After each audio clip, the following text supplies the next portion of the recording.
आज तारीख 25 की रिपोर्ट में दो खबरें हैं। आइए इन खबरों पर नजर डालते हैं।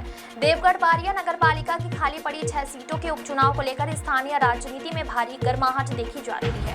आगामी 28 तारीख को होने वाले इस चुनाव के लिए सभी राजनीतिक दलों ने कमर कस ली है। तभी से चुनाव प्रक्रिया के ठीक बीच में गुजरात हाईकोर्ट के एक महत्वपूर्ण आदेश से बड़ा मोड़ आया है।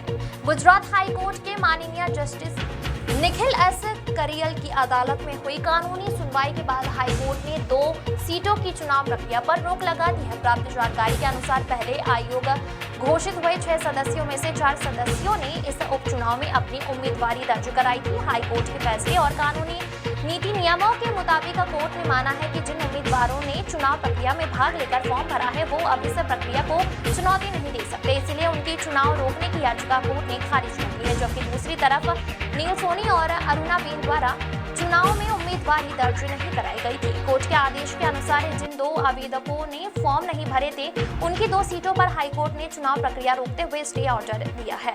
कोर्ट ने न्यायिक सिद्धांतों और मतदाताओं के अधिकारों का संतुलन बनाए रखते हुए यह फैसला सुनाया है। इसमें इस बात पर भी जोर दिया गया है कि मतदाताओं को उनके चुने हुए प्रतिनिधि के बिना लंबे समय तक नहीं रखा जा सकता है। उम्मीदवारी न दर्ज कराने के बावजूद कानूनी लड़ाई में मिली इस बड़ी राहत के कारण देवगढ़ बारिया शहर में राजनीतिक रूप से एक बार फिर नील सोनी का दबदबा और वर्चस्व स्पष्ट रूप से दिखाई दे रहा है। उनकी इस कानूनी रणनीति की शहर में भारी चर्चा हो रही है। हाईकोर्ट ने इस स्टे ऑर्डर के बाद प्रशासनिक कार्यप्रणाली और चुनाव प्रक्रिया के संबंध में देवगढ़ बारिया के प्रांत अधिकारी और चुनाव अधिकारी हितेश भगोरा से बातचीत करने पर उन्होंने स्पष्टीकरण दिया। उन्होंने कहा कि हमारे पास फिलहाल हाईकोर्ट के स्टे ऑर्डर की जानकारी मीडिया के माध्यम से आई है, लेकिन इस संबंध में अंतिम निर्णय और क्रियान्वयन राज्य चुनाव आयोग द्वारा आने वाले आधिकारिक आदेश के आधार पर ही किया जाएगा। एक चुनाव अधिकारी के रूप में मेरे स्तर से सीधा कोई निर्णय नहीं लिया जा सकता। हम चुनाव आयोग के दिशा निर्देशों के अनुसार ही आगे की कार्रवाई करेंगे। न्यायिक प्रक्रिया और पत्रकारिता के नीति नियमों के अधीन रहते हुए बात करें तो आगामी 10 अगस्त को इस मामले की अंतिम सुनवाई होने वाली है। अगर अंतिम फैसले में कोर्ट इन्हें 6 सदस्यों को राहत देता है तो फैसला उनके पक्ष में आता है तो पूरी चुनाव प्रक्रिया रद्द हो सकती है और स्थानीय राजनीति में फिर से बड़ा उलटफेर होने की पूरी संभावना जताई जा रही है। दाहोद जिले में कृषि विभाग ने बड़ी कार्रवाई करते हुए सब्सिडी वाले यूरिया खाद की कालाबाजारी के एक बड़ी नेटवर्क का भंडाफोड़ किया है। इंदौर अहमदाबाद नेशनल हाईवे पर ड्रापजाल गांव के पास एक संदिग्ध बोलेरो गाड़ी से अवैध रूप से ले जाई जा रही प्रधानमंत्री भारतीय जन उर्वरक परियोजना की यूरिया खाद की एक बड़ी खेप पकड़ी गई है। इस सफल कार्रवाई के बाद खाद की कालाबाजारी करने वाले तत्वों में हड़कंप मच गया है।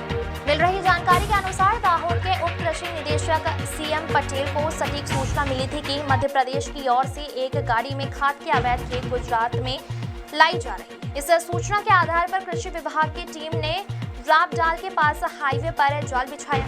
इसी दौरान मध्य प्रदेश पासिंग की एक संदिग्ध बोलेरो गाड़ी को रोककर जब उसकी तलाशी ली गई तो उसमें से सरकारी सब्सिडी वाला यूरिया खाद बरामद हुआ। अधिकारियों ने गाड़ी से प्रधानमंत्री भारतीय जन उर्वरक परियोजना के मार्का वाली यूरिया खाद की कुल 75 बोरियां जब्त की है।